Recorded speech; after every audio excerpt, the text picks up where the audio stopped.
Olá, você está no canal da Igreja CI. Você vai ouvir agora uma palavra do Evangelho do Nosso Senhor que pode transformar a sua vida. Antes de liberar o vídeo, eu quero pedir para que você se inscreva no nosso canal e compartilhe, para que mais vidas sejam abençoadas. Agora sim o vídeo será liberado. Que Deus te abençoe.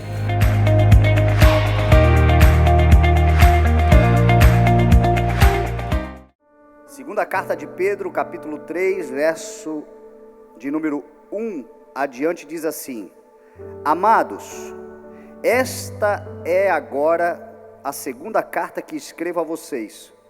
Em ambas quero despertar com lembranças a sua mente sincera, para que vocês se recordem das palavras proferidas no passado pelos santos profetas e do mandamento de nosso Senhor e Salvador que os apóstolos ensinaram a vocês. Antes de tudo, saibam que nos últimos dias surgirão escarnecedores, zombando e seguindo as suas próprias paixões. E eles dirão: o que houve com a promessa da sua vinda? Desde que os antepassados morreram, tudo continua como desde o primeiro ou do princípio da criação. Mas eles deliberadamente se esquecem de que há muito tempo, pela palavra de Deus, existem céus e terra, esta formada da água e pela água. E pela água o mundo daquele tempo foi submerso e destruído. Pela mesma palavra, os céus e a terra que agora existem estão reservados para o fogo, guardados para o dia do juízo e para a destruição dos ímpios. Não se esqueçam disto, amados. Para o Senhor, um dia é como 1000 anos, e 1000 anos como um dia.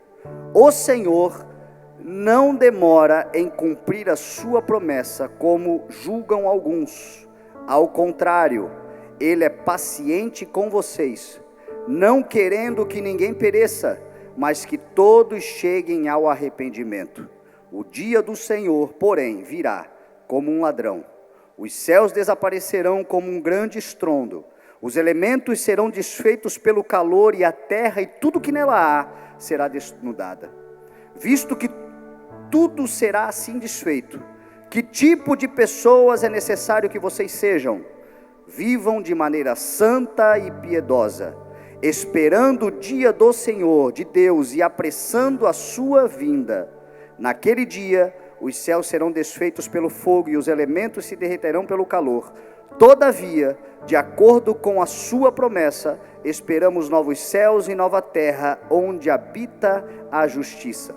Portanto, amados, enquanto esperam estas coisas, empenhem-se para serem encontrados por Ele em paz, imaculados e inculpáveis.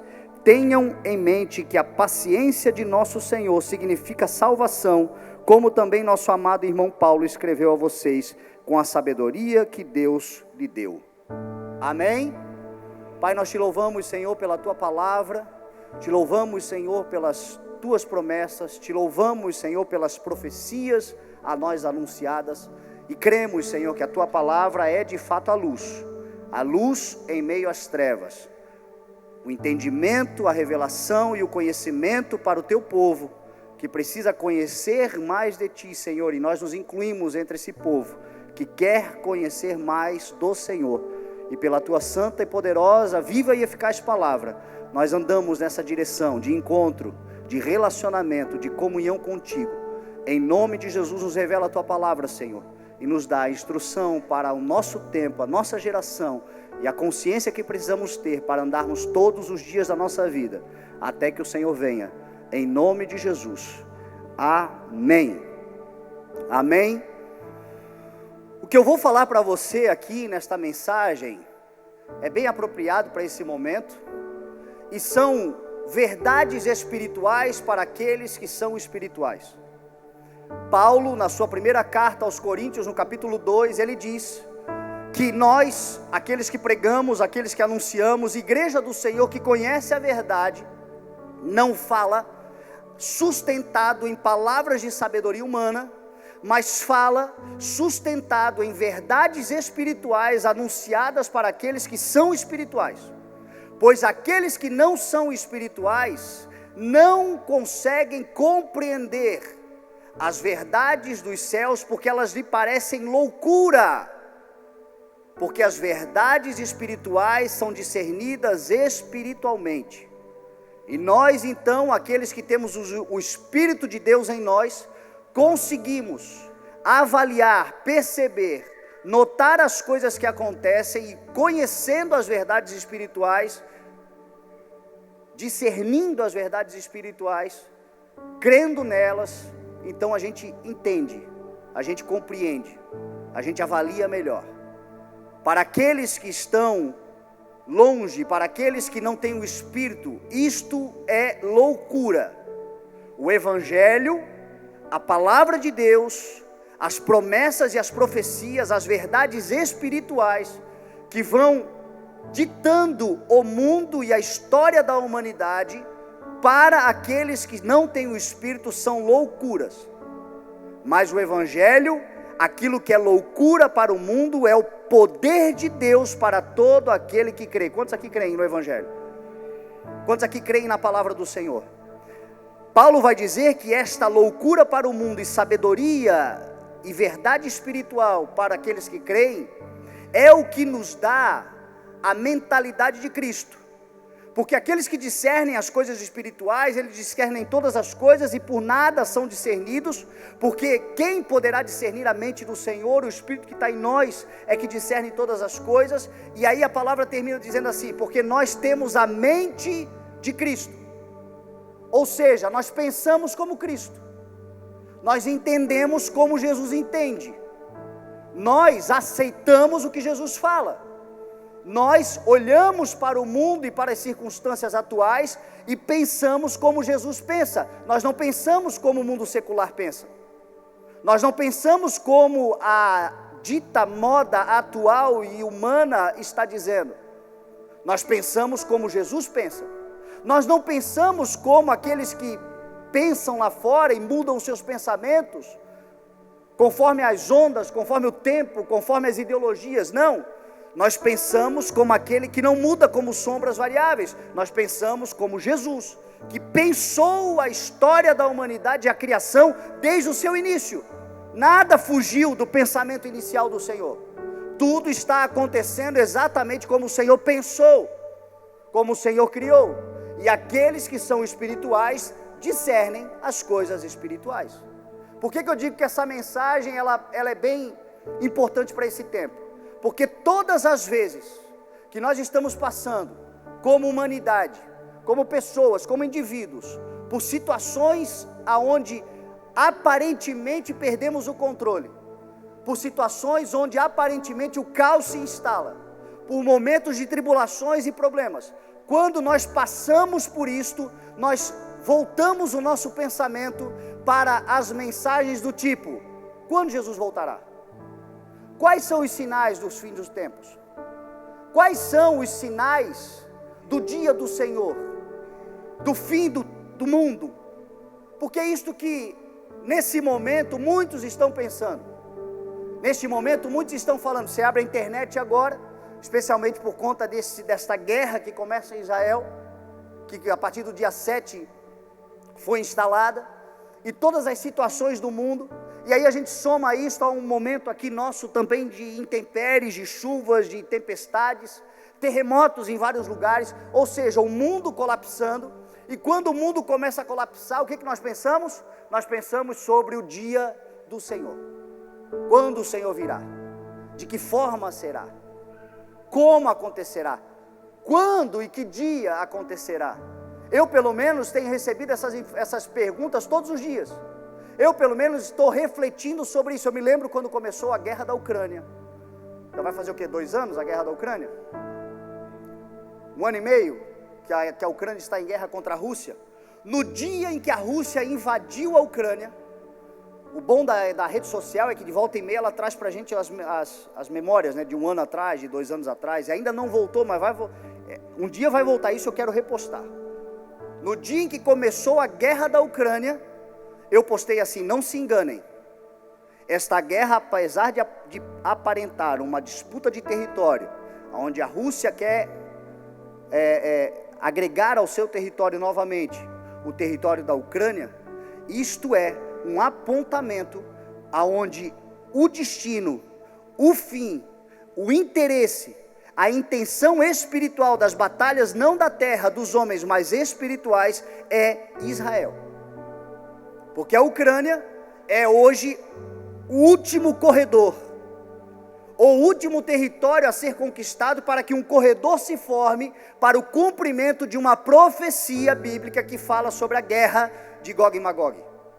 Ezequiel capítulo 38, Ezequiel capítulo 39, e lá em Apocalipse capítulo 20, você vai ver que existe uma grande guerra anunciada, aonde as nações da terra virão contra Israel.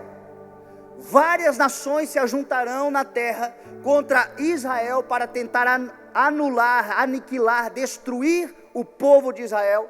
E diz a palavra que essas gerações são chamadas, esses exércitos, esses povos, são chamados de Gog e Magog, porque eles virão do extremo norte. São povos que se ajuntarão no extremo norte do planeta Terra e virão contra a nação de Israel e se ajuntarão em torno da cidade de Jerusalém. Povos incontáveis, nações que se ajuntarão para destruir, e diz a palavra que nesse dia o Senhor se levantará para defender Israel e mostrar a todas as nações da terra quem Ele é. Não se engane, isso parece loucura, mas se você tiver um mínimo de discernimento, você percebe que Israel já é uma nação odiada por toda a terra. Israel acabou de ser atacada violentamente e cruelmente por um grupo terrorista. E existem partes das mídias e de pessoas ao longo, aí na terra, ainda tentando inibir, acovardar Israel contra a defesa do seu próprio território. E obviamente Israel é um poder de Estado, como uma das nações mais poderosas, belicamente falando, e óbvio que não haverá proporção entre a resposta de Israel e o grupo terrorista. Inocentes morrerão, infelizmente, pessoas que não tem nada a ver com isto, porque quando a gente fala de grupo terrorista, a gente não está falando de uma etnia, a gente não está falando do povo árabe, a gente não está falando dos povos do Oriente Médio, a gente está falando de pessoas entre esses povos que dominam, que oprimem, que escravizam e que tomam a frente e que tentam usar e manipular a mídia contra as pessoas, mas que eles não existem para outra forma senão aniquilar o povo judeu. Não se trata de um acordo para conquistar uma nação e definir uma terra. Eu não sei se você acompanha a geopolítica mundial, mas por 5 vezes, desde 1947, 5 acordos foi tentado fazer para dar àquele povo um território para eles chamarem de seu. As nações da Palestina, Israel não tem problema em dar um território para a Palestina se estabelecer como nação, o povo ter a sua terra. A questão é que grupos como Hamas, como Hezbollah, eles não se interessam pela terra. O interesse deles é aniquilar o povo judeu, é destruir o povo, é matar o povo, é fazer com que eles deixem de existir. Então como é que você vai negociar com alguém que não quer simplesmente dividir território com você? Ele quer que você morra, ele quer que você não exista mais. Como é que você vai negociar com alguém? Se alguém entrar dentro da sua casa, você e os seus filhos, e você sabe que a pessoa que entrou dentro da sua casa, ela só tem um objetivo: abusar da sua mulher, matar os seus filhos diante de você e te matar. Não há outra alternativa. Ela só quer destruir a sua vida. O que você vai fazer? Você vai permitir ou você vai se defender? Você vai defender os seus?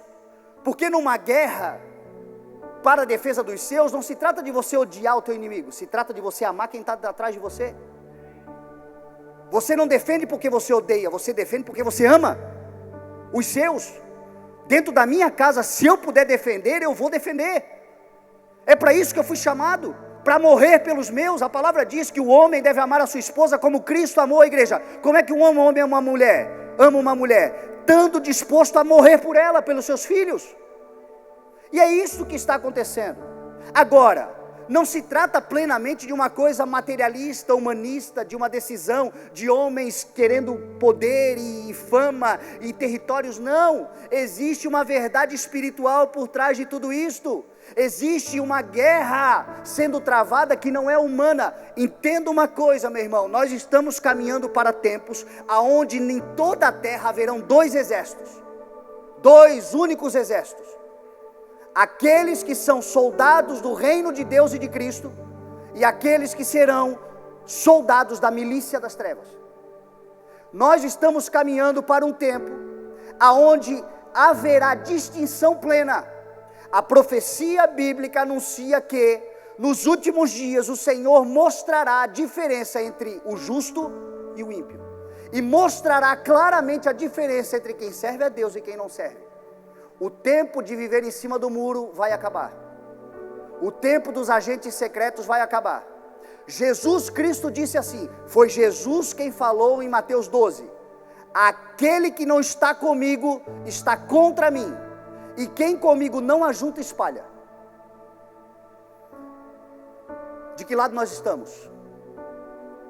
Paulo disse assim, as palavras que você disse a um jovem pastor, um jovem que estava agora começando a sua carreira ministerial, Paulo disse assim a Timóteo: as palavras que você me ouviu dizer, como testemunha a muitas pessoas, confias também a homens que sejam fiéis e capazes de ensinar a outros. Suporte comigo os meus sofrimentos como um bom soldado de Cristo. Porque aquele que é alistado não se interessa mais pelas coisas civis, pelas coisas da vida civil, mas agora ele está interessado em agradar aquele que o alistou. Quem nos alistou? Quem nos chamou? Quem estará à nossa frente? Quem é o Senhor dos Exércitos? Cristo nosso Senhor. E a palavra está dizendo, suportem com os santos os sofrimentos de Cristo Jesus, porque existirá um grande exército que se levantará com poder e glória, e estará do lado daquele que se assenta, daquele que está na frente, aquele que é o grande general dos exércitos, Cristo nosso Senhor.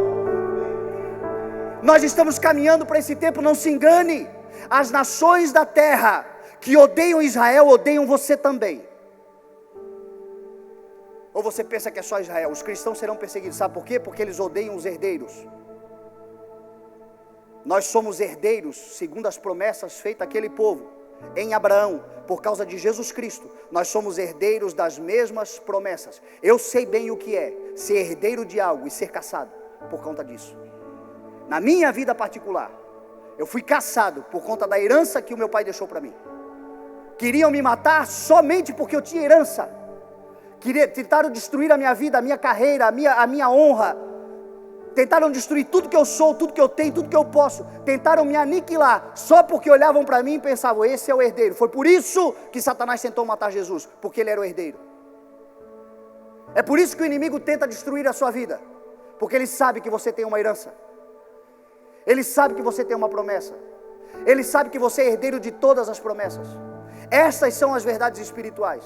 Essas são as coisas que transcendem aquilo que é humano, aquilo que é natural, aquilo que é temporal, aquilo que é transitório. Vai para além, vai para a eternidade, mas obviamente se apresentam, refletem, acontecem nesta vida que nós estamos vivendo. O ódio que hoje a nação de Israel sofre, você também sofre. Tem gente que te odeia só porque você está em Jesus. Tem gente que te ama porque você está em Jesus. Você é amado e odiado pelos mesmos motivos. Depende de que lado a pessoa está. Tem dois exércitos na terra: o exército do povo de Deus e o exército da milícia das trevas. Tem dois povos na terra: o povo da luz e o povo das trevas. Tem dois tipos de pessoas na terra, dois tipos: o da luz e o das trevas. E aqueles que ficam no meio do caminho, pois é, eu acho que tem que fazer aqui, ali, meu irmão, Jesus disse, quem não está comigo está contra. Quem comigo não ajunta, espalha. Ou nós somos de Cristo, ou nós somos das trevas. Ou nós nos posicionamos como filhos de Deus e dizemos, eu pertenço ao Senhor, já não vivo mais eu, a vida que eu vivo agora eu vivo pela fé. Ou nós nos levantamos dizendo a quem nós pertencemos, ou nós não somos de quem nós achamos que pertencemos. É isto que a palavra está nos chamando. Jesus disse a João no Apocalipse, que nos últimos dias, nos últimos tempos, aquele que é sujo se sujará mais. Aquele que é ímpio viverá mais na impiedade. Aquele que é perverso será ainda mais perverso. Mas aquele que é santo se santificará mais. Aquele que é puro se purificará mais. Aquele que é justo será mais justificado. Ou seja, nos últimos dias nós vamos caminhar para um lugar, ou nós caminhamos para o lugar da maior encontro e relacionamento e do grande avivamento que um dia que o Senhor virá sobre a terra, ou nós caminharemos para o lugar da apostasia. Porque nos últimos dias existe essa promessa. Não tem mais meio termo. Ou é avivamento ou é apostasia. Ou é um grande momento com Deus de uma igreja que vai se levantar triunfante e gloriosa, apesar das perseguições, apesar das calúnias, apesar das injustiças, ela estará com o Senhor, vivendo em grande poder e glória, e se levantando com autoridade, como coluna e baluarte da verdade. Ou nós seremos a igreja do grande e último e poderoso avivamento, ou seremos a igreja da apostasia, que a apostasia não é o mundo sendo mais mundo, mas é a igreja deixando de ser igreja. É esfriamento. Apostasia significa divórcio. De quem que nós vamos nos divorciar? De quem que nós vamos nos afastar? Então nós estamos caminhando para esse lugar, e um cenário político mundial está apontando para isso. As coisas que nós estamos vendo estão apontando para isso. Os dias em que nós estamos observando estão apontando para isso. Para aqueles que não têm o Espírito são loucura, mas para aqueles que têm o Espírito discernem as coisas espirituais, porque eles têm a mente de Cristo. Os apóstolos estavam com Jesus saindo do templo. Quando você vai a Jerusalém hoje, quando nós formos a Jerusalém, se Deus quiser, o ano que vem, nós veremos lá uma maquete no Museu de Jerusalém. A maquete tem mais ou menos o tamanho dessa igreja aqui, e é uma maquete da cidade de Jerusalém dos dias de Cristo.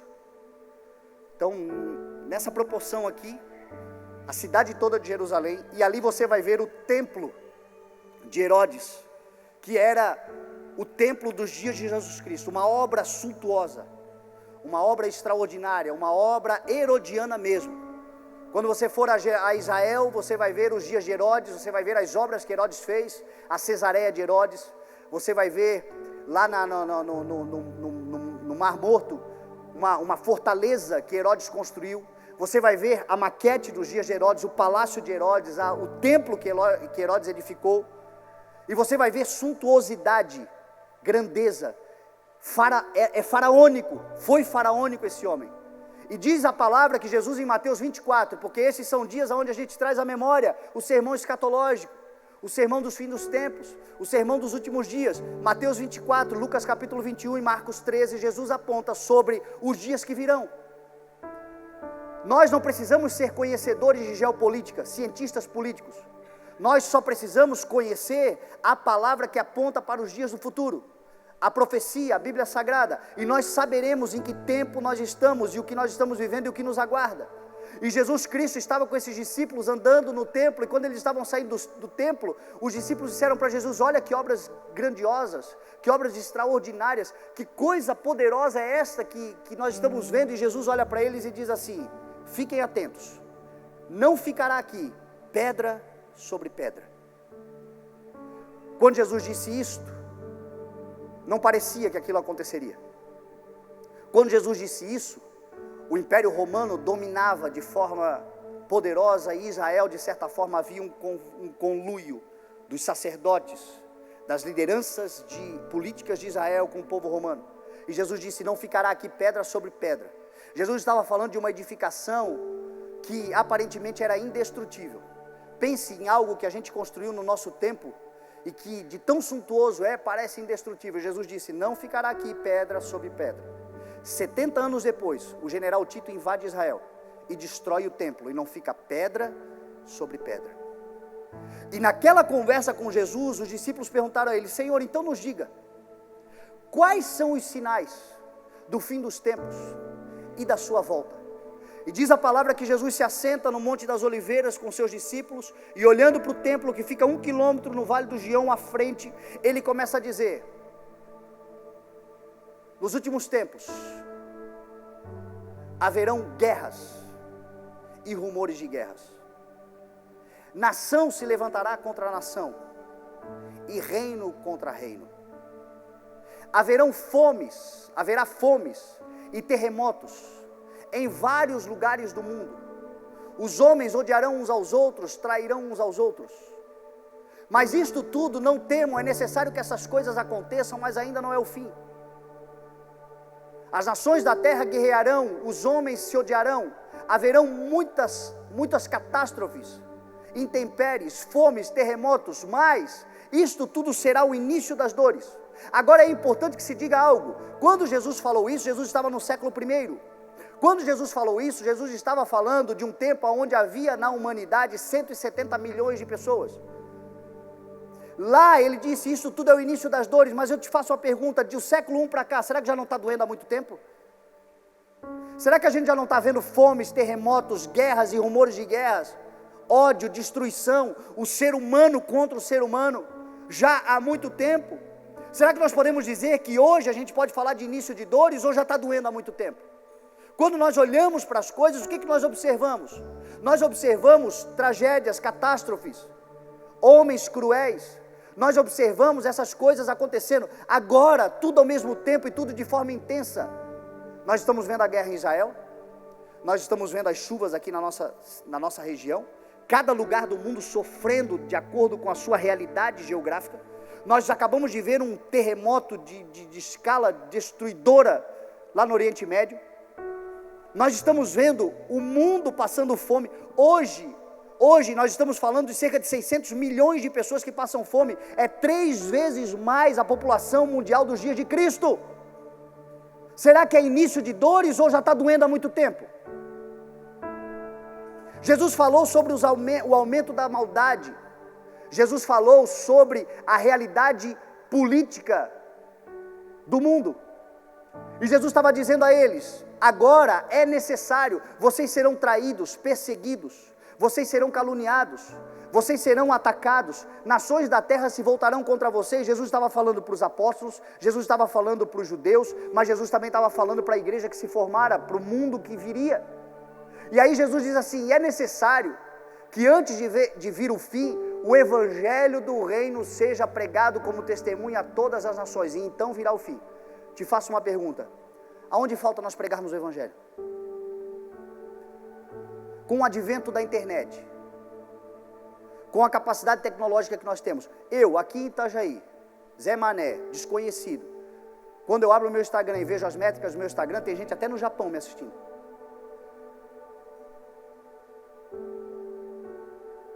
O evangelho está sendo propagado por toda a terra, o evangelho está sendo anunciado. Pedro vai dizer que diante desse tempo tenebroso, quem é necessário que nós sejamos? Homens e mulheres piedosos, tementes a Deus, inculpáveis e que apressam a vinda do nosso Senhor. É por isso que nós temos uma sede por pregação do evangelho, porque enquanto nós pregamos o evangelho, nós apressamos a vinda do Senhor. O que apressa a vinda do Senhor é proclamação do evangelho.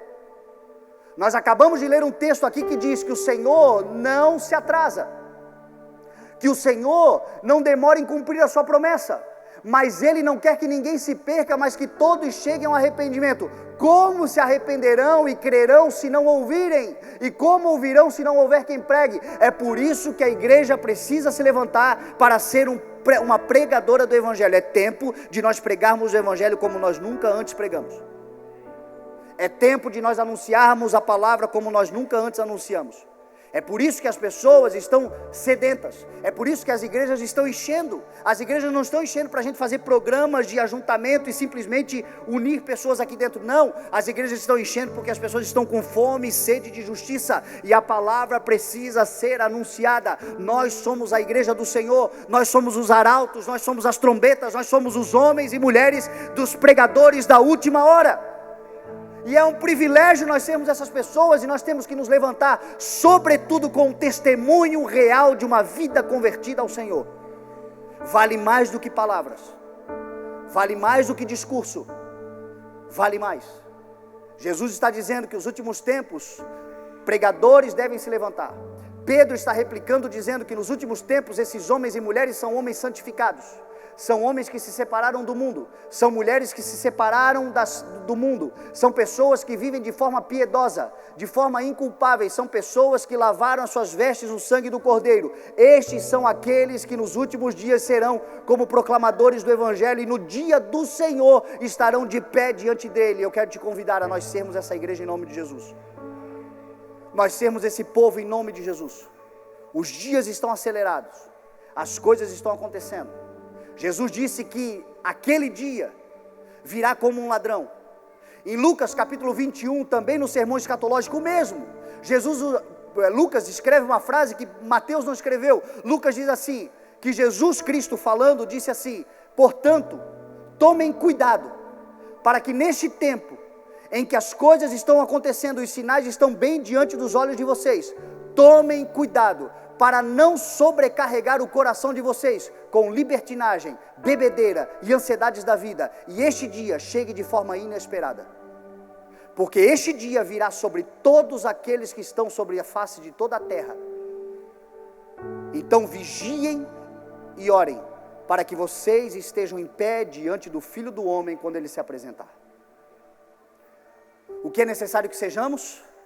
Homens e mulheres que não sobrecarregam o coração com libertinagens, com bebedeira, com ansiedades da vida. Libertinagem é transformar a liberdade em malícia.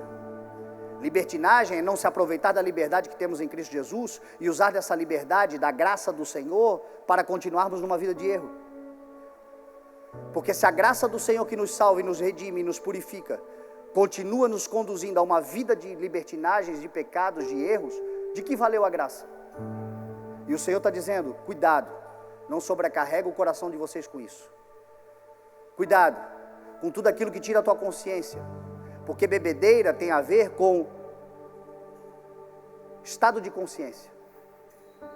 O problema da bebida não é a bebida em si, mas é a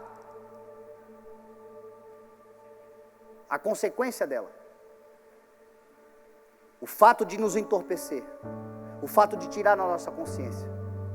Tem muita gente entorpecendo a sua consciência, perdendo a sua consciência de evangelho. Para muitos a bebedeira não é um líquido em si, mas são coisas que estão colocando para dentro. São ideologias que estão colocando para dentro. São pensamentos que estão acreditando.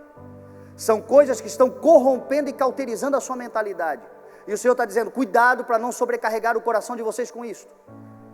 Cuidado para não sobrecarregar o coração de vocês com as ansiedades da vida, para que aquele dia não venha de forma inesperada. É tempo da igreja se posicionar em quem ela é coluna e baluarte da verdade, ela é arauto da justiça do Senhor, ela é lavada e remida pelo sangue do Cordeiro. Nós fomos justificados pelo Senhor, para desfrutarmos da justiça de Deus sobre essa terra. Nós como igreja somos a justiça de Deus sobre a terra, e o Senhor espera que assim sejamos em nome de Jesus. É tempo de nós nos prepararmos para isso. Porque o dia virá sobre todos e ninguém sabe a hora. E ninguém sabe o momento. E ninguém sabe quando será. O que a palavra fala é que naquele dia muitos serão pegos de surpresa. Jesus, quando termina de falar o sermão escatológico de Mateus 24, ele fecha o sermão, ele fortalece o sermão com Mateus 25, quando ele fala da parábola das 10 virgens.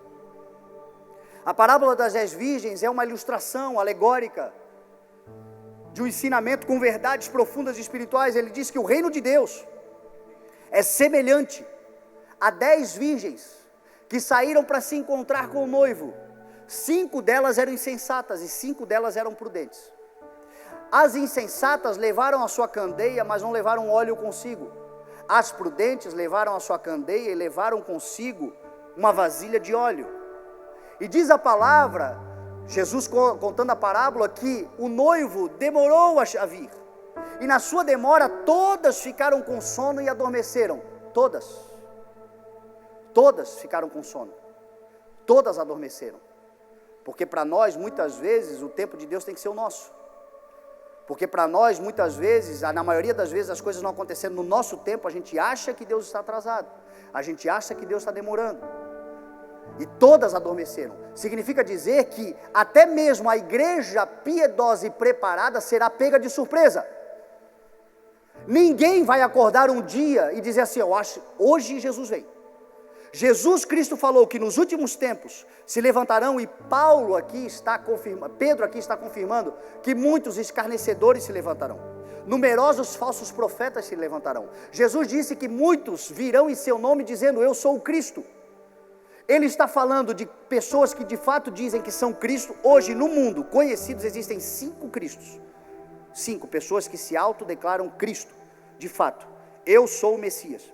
E essas pessoas são seguidas por milhares e milhares de pessoas. Olha a loucura. Pessoas que se autodenominaram. Mas Cristo significa ungido. Quantos que se levantam dizendo, eu sou ungido do Senhor, e são falsos profetas, e são escarnecedores. E Jesus diz assim, e eles procurarão enganar a muitos, e se possível enganar até os escolhidos, até os eleitos. Hoje tem muita gente vivendo e congregando que é eleito, que é escolhido, que é filho de Deus, que entregou seu coração com toda sinceridade ao Senhor, e congrega em igrejas de falsos ungidos, congrega em ministérios aonde a última coisa ali dentro é Cristo. O último ali lembrado, Jesus é só um nome no final de uma frase, não é o Senhor da igreja, não é a pedra angular, não é o centro de tudo. Falso evangelho, falsos cristos, falsa doutrina, para se possível enganar até os escolhidos, quanto mais aqueles que não sabem diferenciar a mão esquerda da direita. Agora Jesus disse assim, se levantarão muitos falsos cristos, muita gente, para se possível enganar a muitos, até os escolhidos. E aí Jesus está dizendo aqui na parábola das virgens, até a igreja preparada vai ser pega de surpresa. O dia do Senhor será um susto para todos nós. Primeiro para aqueles verdadeiramente preparados no Senhor, esperando a volta do Senhor, piedosos no Senhor, santificados no Senhor, mas com uma consciência que é graça, não é obras. Porque nós não somos salvos pelas obras, nós somos salvos pela graça do Senhor. Pela graça do Senhor vocês foram salvos. Graça é a misericórdia, graça é o favor imerecido, graça é o Senhor dizendo assim, eu estou te dando de presente, e é eu dizendo assim, eu reconheço que eu não mereço. Isso é a graça. Então o dia do Senhor será um susto, a começar por nós. Uau, meu Deus, cheguei, achei que não ia dar. Será um susto. Será um susto para aqueles que pensavam que eram santos, pensavam que fizeram em nome de Jesus, pensaram que eram do Senhor, mas a verdade é que não eram conhecidos pelo Senhor. Será um susto, porque todos vão dormir. Só que tem uma diferença entre uma e outra. Uma levou candeia, uma levou azeite, a outra levou só candeia. Uma levou vasilha de óleo, a outra levou só o que tinha na medida, achando que aquela medida seria suficiente. Este é o problema da igreja hoje. Eu tenho pregado diligentemente, eu tenho falado praticamente todas as mensagens que eu tenho pregado, e eu sei que isso é do Espírito, isso é o Senhor nos alertando. O Evangelho não é adaptativo, o Evangelho é transformador. Ou o Evangelho nos confronta, ou o Evangelho não nos confortará. Ou o Evangelho tem acesso a lugares em mim e você que precisam ser transformados, ou nós estamos nos enganando. Ou o Evangelho entra em nós e faz o que o Senhor quer fazer. O Senhor quer fazer uma obra completa. Não é uma obra para maquiar e vender. Não é uma obra pela metade, é uma obra completa. Aquele que começou haverá de completar, diz a palavra, até o dia de Cristo. A vontade do Senhor é que no dia que Ele chegar, a igreja esteja cada um completo. A obra que Ele começou em mim e você esteja pronta. Porque quando nós entrarmos com o Senhor, quando nós governarmos com o Senhor, quando nós irmos para esse grande dia do Senhor, nós vamos plenos. Nós vamos sem faltar nada. Então, o conselho é, entregue-se totalmente. Entrega o teu caminho ao Senhor, confia nele e Ele tudo fará. A obra tem que ser completa. A obra tem que ser plena. Essas noivas, essas virgens, na verdade, porque não é noiva, são virgens. Aqui também é importante entender a cultura judaica. Por que Jesus está usando esse termo 10 virgens? Ele vai casar com 10 virgens? Não. As virgens aqui não são a noiva, as virgens aqui são damas de honra. Na cultura judaica, haviam as amigas da noiva. E essas amigas da noiva, que para nós são aquelas damas da noiva, elas iam recepcionar o noivo. Como os casamentos em Israel, do povo judeu, sempre aconteciam à noite, quando o noivo vinha, as damas da noiva, e não a noiva, iam recepcioná-lo com candeias, com luzes, com lâmpadas, para trazê-lo até o lugar da festa de núpcia. E essas candeias então acesas conduziam o noivo ao lugar das núpcias, ao lugar da festa, ao salão do evento da festa. É isso que Jesus está falando. Como a igreja, aqui eu vou falar algo que talvez vai te chocar, a igreja também não é a noiva. Sabe quem é a igreja? A igreja são as virgens. A Bíblia nunca nos chamou de noiva, a Bíblia nos chama de corpo de Cristo. A Bíblia nos chama de eleitos e escolhidos para participar da festa. O povo gentil, em Cristo Jesus, ganhou o direito da salvação para entrar na festa do Cordeiro, aonde ele casará. Quem é a noiva? A noiva está respondido lá em Apocalipse capítulo 21, quando o anjo que segura a 7ª taça da ira de Deus, pega João e o leva num alto monte e diz assim: eis que eu vou te mostrar a noiva, a esposa do Cordeiro. E ele mostra a nova Jerusalém celestial que descerá dos céus, e ele diz: essa é a esposa do Cordeiro. A noiva é a nova Jerusalém que descerá do alto.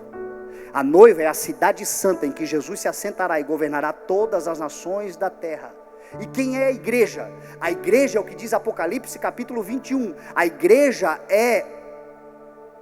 são aqueles que foram remidos, lavados, purificados no sangue do Cordeiro, e tem o seu nome escrito no livro da vida, e estes entrarão pelas portas da cidade celestial, e nelas habitarão. Nós habitaremos com o Cordeiro e a sua noiva, nós habitaremos com Jesus e a sua cidade, nós faremos parte dos cidadãos do reino de Deus, porque Jesus prometeu que assim será, e ele governará com justiça todas as nações da terra. Quem crê? Quem crê em nome de Jesus? É nesse lugar que nós vamos habitar, é nesse lugar que nós vamos viver.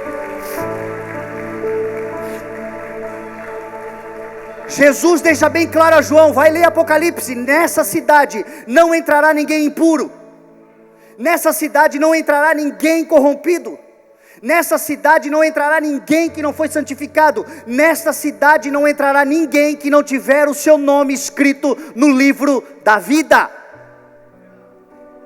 Em Apocalipse 7, diz a palavra que João olhou e viu uma grande multidão incontável, de homens e mulheres, gente de todos os povos, tribos, línguas e nações. E João pergunta: quem são essa multidão? Quem é essa multidão?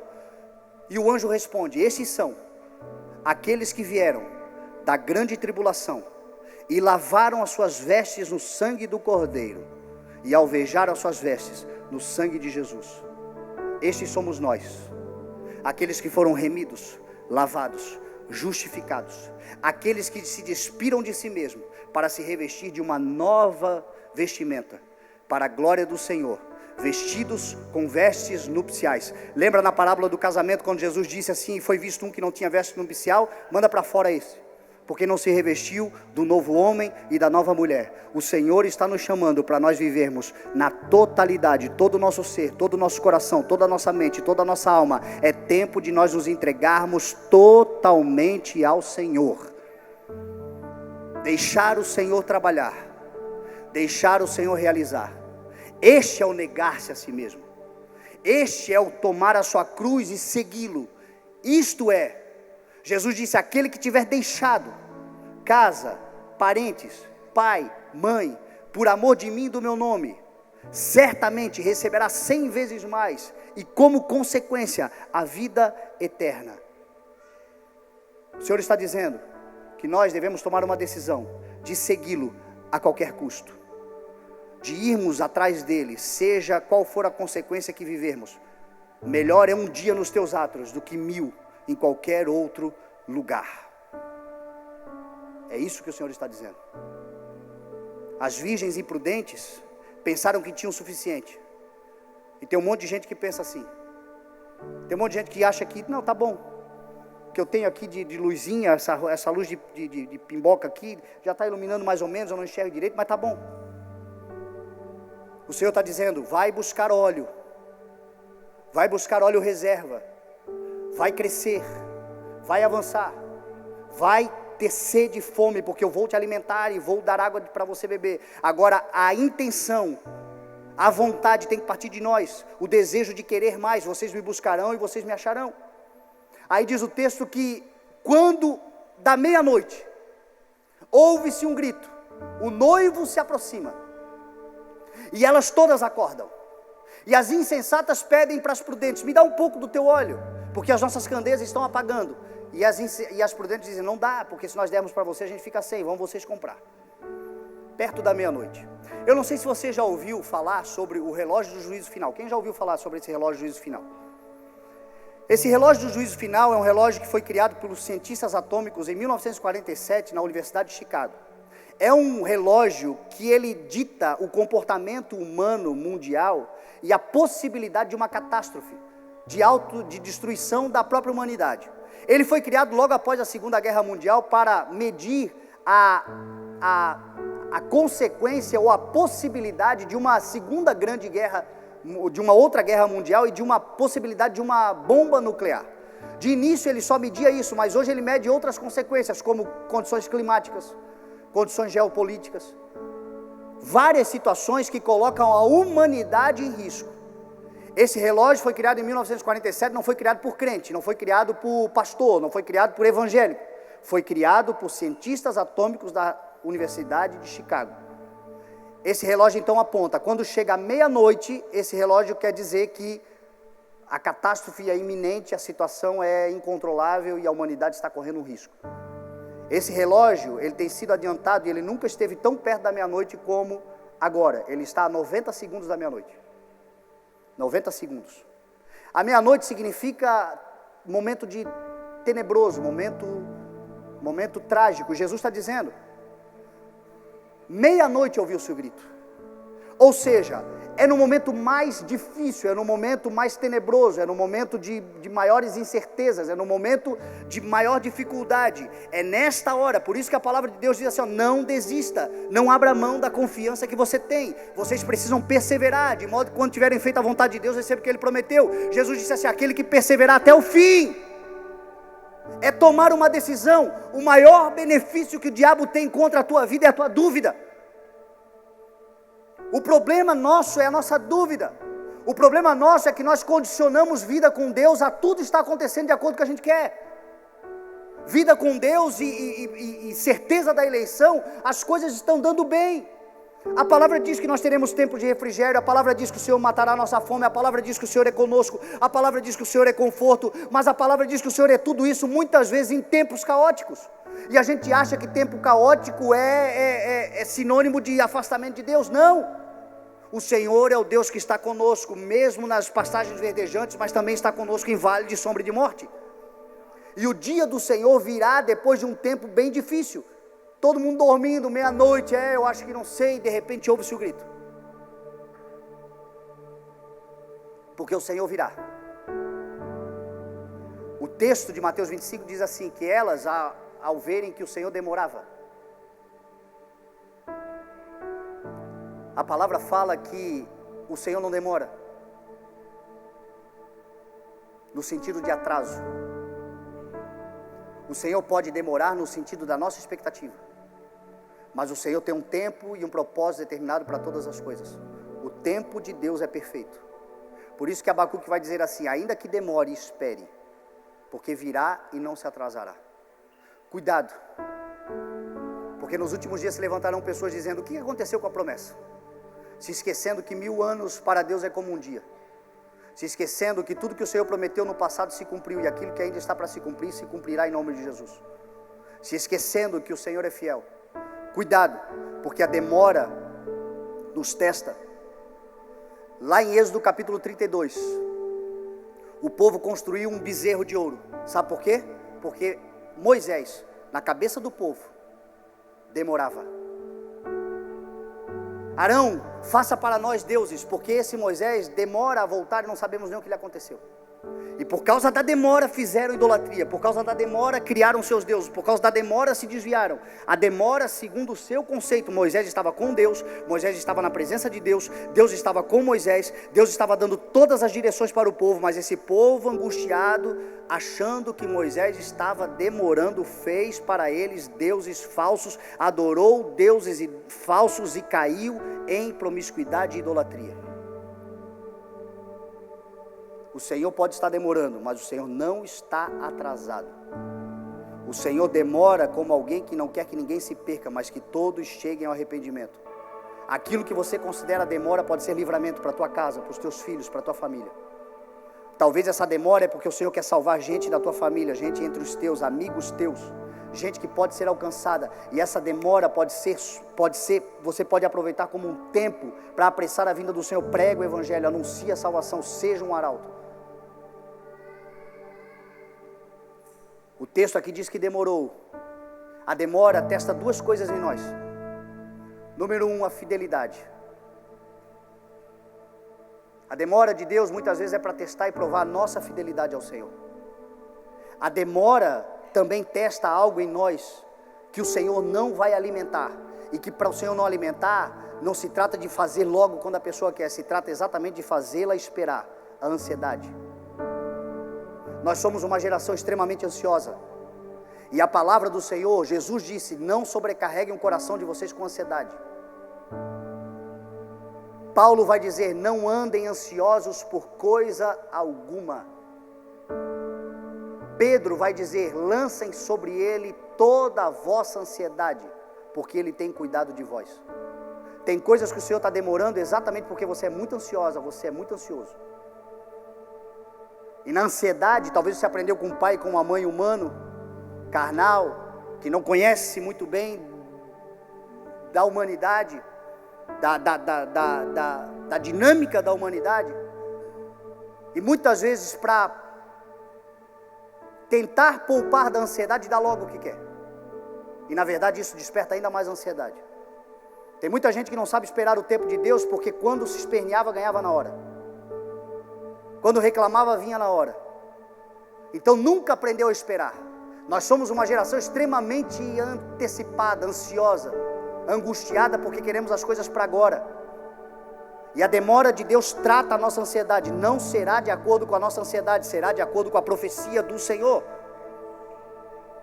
Trata a nossa fidelidade. O noivo demorou, mas o noivo veio. E quando veio, tinha uma igreja preparada, uma igreja com óleo. Esse óleo significa alegria. Esse óleo significa alegria. E alegria é um estado de contentamento. Apesar dos pesares, nós temos o fruto do Espírito em nós, que é a alegria. Um estado de contentamento, porque sabe que o Senhor está no controle de todas as coisas. Alegria é intimidade, óleo é intimidade com Deus, é relacionamento com o Senhor. É sinônimo de relacionamento, de poder de Deus em nós. Aí diz o texto para nós encerrarmos, que as virgens insensatas foram comprar, e o noivo chegou. E quando o noivo chegou, ele entrou com as 5 prudentes para dentro do salão de núpcias, e a porta foi fechada. E chegaram as noivas insensatas depois dizendo, Senhor, abra-nos a porta, para que também entremos. E qual foi a resposta? Não vos conheço. E é isto que nós precisamos ter no nosso coração. Ontem, enquanto eu meditava nessa palavra, de repente o Elton, que é o nosso caçador de hereges aqui dentro da igreja e de conflito na internet, mas às vezes Deus usa ele me mandou um vídeo de uma menina pregando a palavra e falando sobre o conhecer a Deus. E eu falei, meu Deus, eu estou estudando exatamente sobre isso hoje. E a mensagem fecha exatamente disso, o Senhor que conhece e que não reconhece, que conhece os seus, e que para muitos que acham que Ele conhece, Ele vai dizer, eu não te conheço. E aí ela usou um exemplo que eu vou aqui replicar, porque eu achei interessante. Quantos aqui conhecem o Neymar? Quem conhece o Neymar aqui? Quem sabe quem é o Neymar? Mas se você bater na porta da casa do Neymar, ele vai abrir a porta para você? Por quê? Porque ele não te conhece. E tem um monte de gente assim. Eu conheço Jesus. Eu conheço Jesus porque eu ouvi o pastor pregar. Eu conheço Jesus porque eu ouvi falar dele. Eu conheço Jesus porque tem um monte de gente que fala. Mas a pergunta é, ele te conhece?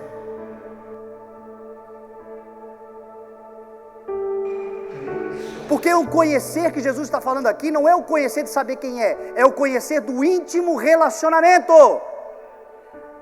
Jesus em João 16 orou dizendo assim: ó Pai, eu oro para que eles te conheçam, o único Deus verdadeiro, e a Jesus Cristo a quem tu enviaste. A palavra conhecer aqui que Jesus usou é gnosco. E Jesus escandalizava muitas vezes os religiosos, porque ele usava palavras fortes, que o cara, como eu disse para você, sem discernir as coisas espirituais, não conseguia entender o que Jesus estava falando, porque a mente carnal era loucura. A palavra gnosco aqui faz uma referência a uma ilustração sobre a relação de intimidade sexual entre um homem e uma mulher. É como se Jesus Cristo chegasse e dissesse assim: ó Pai, eu oro para que eles façam amor contigo como eles fazem uns com os outros.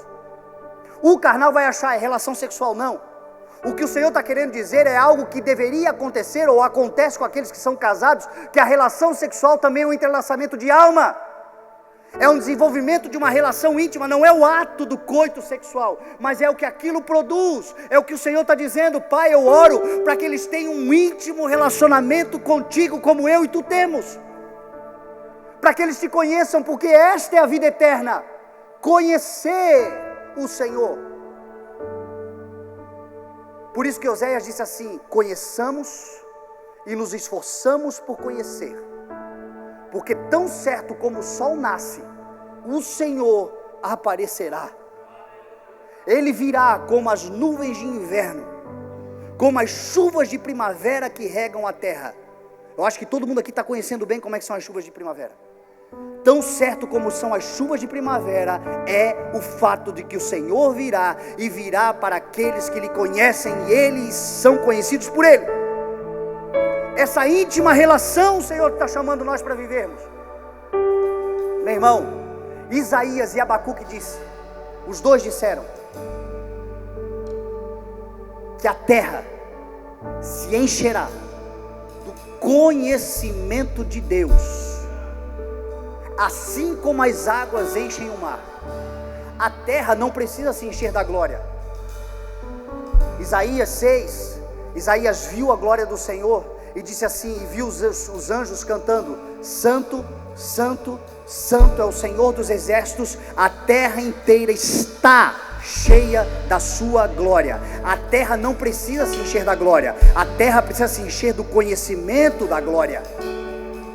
A terra já está cheia da glória. Você está cheio da glória. Nós que carregamos o Espírito Santo estamos cheios da glória.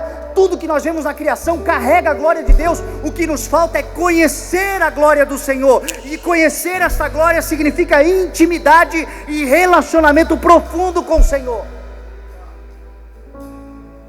Essa mensagem é para te convidar a se relacionar e conhecer o Senhor da tua salvação. Como é que eu conheço o Senhor da minha salvação? Batendo nessa porta da graça e dizendo: Senhor, muito prazer, eu sou o que sou, do jeito que estou, mas hoje não vivo mais eu me entrego à vida do Espírito. Hoje eu quero viver na integridade, hoje eu quero viver na totalidade, hoje eu quero viver na plenitude. A partir de hoje eu quero que Cristo viva em mim. É se colocar nesse lugar de molde, aonde o oleiro possa moldar plenamente de acordo com a sua vontade. São esses os conhecidos de Jesus. São esses o que ele dirá naquele dia: venham benditos do meu Pai e entrem para o lugar que eu preparei vocês. Eu sei quem vocês são, eu botei a minha mão em vocês, eu toquei em vocês, eu pude fazer coisas em vocês que ninguém mais fez. Eu tive acesso, eu bati no coração de vocês, e vocês ouviram a minha voz e abriram a porta do coração. Eu entrei, eu conheço cada lugar da sua vida, eu sei quem você é, eu sei o seu deitar, eu sei o seu levantar, eu sei os seus pensamentos, eu conheço o que tenho para você e revelo o que tenho para você, e nós nos relacionamos, eu tenho intimidade, eu te conheço, e essa é a vida eterna, que você também me conheça. É esse lugar que o Senhor está chamando a igreja. Eu não sei nem se eu tenho um apelo para fazer para você hoje, mas se eu puder te convidar a fazer uma oração, eu quero te convidar a orar dizendo: Senhor, quem eu sou, o meu coração completo, a minha vida integral, Salmo 101 diz assim: quem habitará no santuário do Senhor? Os meus olhos aprovam os fiéis da terra, e aquele que tem vida íntegra, este me servirá. Quem é que tem vida íntegra? É quem é perfeitinho? Não, é quem é todo dele. O problema não é você querer ser perfeito. Você está querendo se aperfeiçoar para se apresentar, e Ele está dizendo: te apresenta do jeito que você é, mas te apresenta sem reservas, e eu vou fazer você do jeito que eu quero que você seja. Os meus olhos aprovam os fiéis da terra, e quem tem vida íntegra, quem é todo meu, este me servirá. Este entrará, este estará na cidade santa. Porque, meu irmão, não se engane, as profecias mostram o que está acontecendo, e o que está acontecendo tem um desfecho, e o desfecho é o Rei da Glória sendo visto por todos, aparecendo num alto e glorioso trono de verdade e de justiça, ajuntando os seus eleitos, e nós, aqueles que estivermos vivos, nos ajuntaremos com Ele nos ares. Aqueles que morreram ressuscitarão, é o que diz a palavra. Este dia acontecerá. Essa loucura, para quem não discerne as coisas espirituais, acontecerão. Essas loucuras acontecerão e serão um susto para muita gente, mas nós não seremos o povo que ficará de fora, porque nós conhecemos a verdade. E o que o Senhor quer é que conheçamos e prossigamos em conhecer relacionamento com a sua igreja, intimidade com o seu povo.